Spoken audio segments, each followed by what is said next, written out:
In this comprehensive guide to Divinity Slates in Torchlight Infinite, I'm going to go over obtaining Divinity Slates, what you do with them after you've obtained them, and how to build your statue of a new god, the Divinity Slate branding system, legendary slates, new god bonuses, and a couple of fun extras at the end.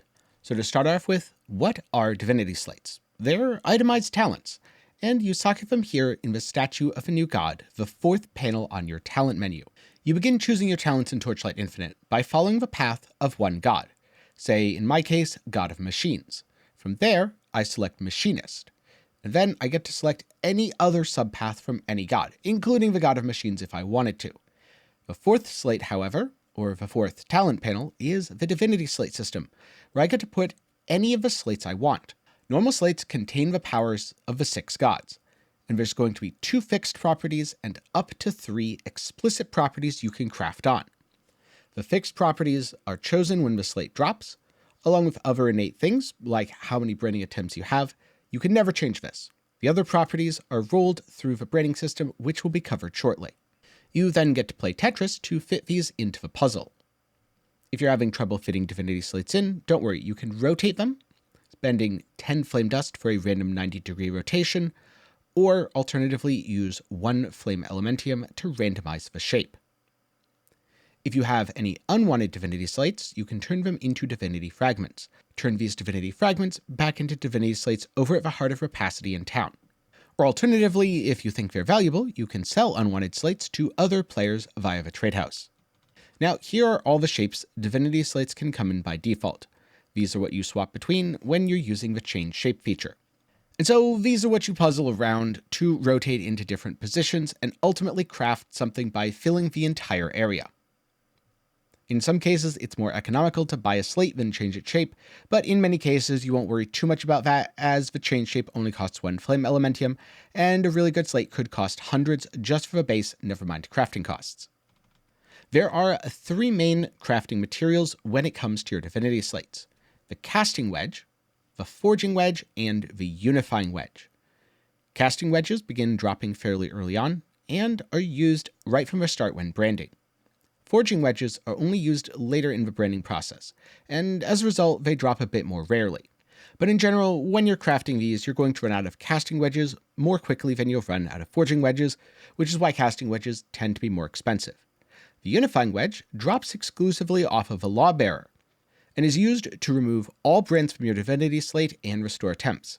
Due to its extreme price, it generally isn't worth doing this unless you've got pretty much the perfect slate as it is. Now, to begin with, when you're crafting your Divinity Slates, the only option that will be available is to brand it, adding a new modifier. Once you've done this 3 times, filling the brand talent nodes on the slate, 3 new options open up. Option 1, reroll a random talent. This rerolls any of the talents on the slate in the brand talent node section within their own rarity. So blue remains blue, purple remains purple, gold remains gold, and new god remains new god. Alternatively, you can upgrade a talent node. A minor talent upgrades into a medium, and a medium upgrades into a rare medium, blue to purple to gold. Last up, you can also add a talent of the new god. This mutates an existing talent on the item into a special new god talent, offering bonuses for order or chaos. These are very powerful, but also come with some downsides. Now, depending on the modifiers on your slate and its item level, the end results do vary slightly. But if you want a really rough idea, around 50% of the time, you will fail to upgrade anything and reroll the mod. Around 40% of the time, you will upgrade a node. So again, blue to purple, purple to gold. And about 10% of the time, you'll upgrade into a new god talent, which, given that you have 12 branding attempts on a slate, happens more than you'd expect. And if you're ever branding a slate and get something you don't want, don't worry, you don't have to get out the Unifying Wedge. At a single given stage, you can always revert to the last step. This does still consume an attempt, and you only get 12 total attempts to brand a slate, so there is a resource loss here. But it does mean that you won't be stuck with a terrible node. Let's say something that's best in slot, like plus skill gems for your class or build, gets rerolled into something completely useless, like minion damage on a non-minion build. Yeah, you want to immediately revert that. And that's the basics of branding Divinity Slates. Really, there isn't too much nuance to the system. Just keep an eye out for good mods and be careful about rerolling too aggressively as it can get quite expensive. Next up, we have Legendary Divinity Slates. Each of these come in different shapes, different rarities, different sizes. But there's 3 main types and then 1 special type. First up, a type that gives a talent effect. This would be something like the God's Footsteps or Last God's Tears. The point of these are to enhance other existing talent effects, usually those associated with the new god. Second of all, you have things like Space Rift or Sparks of Moth Fire. These copy talents that meet certain classifications, though it should be noted that a replicated talent cannot again be replicated. So no putting Space Rifts next to each other and then copying one good thing over and over and over all the way across your tree. Then last up, seen in legendary effects like the Last God's Revelation, is Devour. This nullifies talents associated with the normal 6 gods, usually to enhance the effect of talents associated with the new gods. This is based off of the Rebellion Against the Gods thematic from the Cube of Rapacity season. Now, the new gods bonuses are all modifiers focused on order and chaos. The TLDR of this is you begin with a resource. Let's just say order. You start your map with 100 points of order. And over time, this decays. You can modify the decay rate, you can set the decay rate if you're using something special, all that fun stuff. But over time, your order will attempt to decay into chaos unless you do something to stop that. So if you get a certain amount of damage per point of order at the start of your map, or right after you die, or after you zone into the city of Eterna, it will be at its strongest, and then slowly it decays down, it decays down, it decays down, becomes useless. Chaos works exactly the same way. And maybe you want both order and chaos bonuses, so as one drains, the other builds up. There's all sorts of ways to interact with that system, but the TLDR is it's constantly in flux. And last but not least, there's a very special legendary slate called Pedigree of the Gods. This is so special because it has up to 2 major talent nodes. These are the very special nodes at the top of your skill trees. Because Pedigree can roll up to 2 major talent nodes, it is incredibly powerful, especially for builds where the tree itself might be mediocre, but the talent nodes are awesome.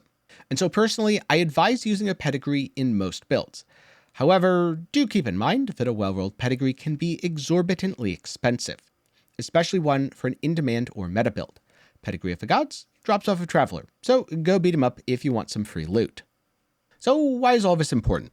Well, you can think of Divinity Slates as the best parts of a talent tree without the worst parts, because no one's really excited to path through 12% damage. Sure, it's damage, but +1 skill gems is way more enticing. And if everything on your talent tree said +1 skill gems, it would be a lot more awesome, right? That's exactly what Divinity Slates do. Unfortunately, because as soon as you brand them, they become untradeable, this makes it a very big currency sink, and unfortunately makes it somewhat difficult to transfer between builds in Torchlight Infinite. As a note, if this ever changes with a future update, while keeping the rest of the guide intact, I'll try to remember to leave a pinned comment down below explaining this. Another huge advantage of the Divinity Slate system is it's often giving you access to multiplicative damage, whereas normal talents give you access to additive, with a couple very far at the end giving multiplicative. Sure, those multiplicative bonuses, like blessings, skill gem levels, all that stuff, is really fun. And you want as much of it as possible. Just be careful when stacking as much of it as possible on slates, as some slates have the Max Divinity Effect 1. Therefore, this will not stack with the effect when duplicated across multiple slates. But with that said, players can use these to easily craft their own custom skill trees, and the total amount of power offered by Divinity Slates is honestly probably on par with the entire rest of a talent tree combined. They're very, very important when it comes to character building. And so, with that said, here's a quick summary. You get Divinity Slates from the Cube of Rapacity and as drops throughout the world of Leptis. Equip them to add minor or median talents via the statue of a new god. And sometimes you'll even be able to add special new god talents. Rotate your slates or randomize their shape to make sure they fit together and complete the puzzle. Brand them using casting wedges or forging wedges as is needed. You can revert with Unifying Wedge, but rarely is this actually worth it. And there are powerful legendary slates with unique effects, including Pedigree of the Gods. You combine all of this to make a very powerful custom talent tree. And if you want to know more about the rest of the crafting systems in Torchlight Infinite, get subscribed or check the card and description, as that's going to be my next Torchlight Infinite video. And hey, maybe leave a like while you're down there if you found this useful. But with that said, I'm curious, what are your thoughts overall on the Divinity Slate system? Personally, I really like the control it gives me over character building, but I really wish the slates were tradable, so I didn't feel like it was a massive resource sink where I dump in hundreds if not thousands of flame elementium before I finally get what I want, right in time to, well, want to switch to another build. But I'm also curious how you see it as well. Let me know down in the comments. And of course, before I go, a special thanks to my patrons and channel members, because without your support, it would be very difficult to make videos like this one. They take a lot more time and effort than my normal content, and often get lower views as a result. So having the direct support makes it possible for me to take the time to make stuff like this. Link to that is down in the description. And with that, thanks for watching. I hope you learned something. If you want to know more, be sure to read the full written guide over at Maxwell GG, and I'll see you again sometime soon.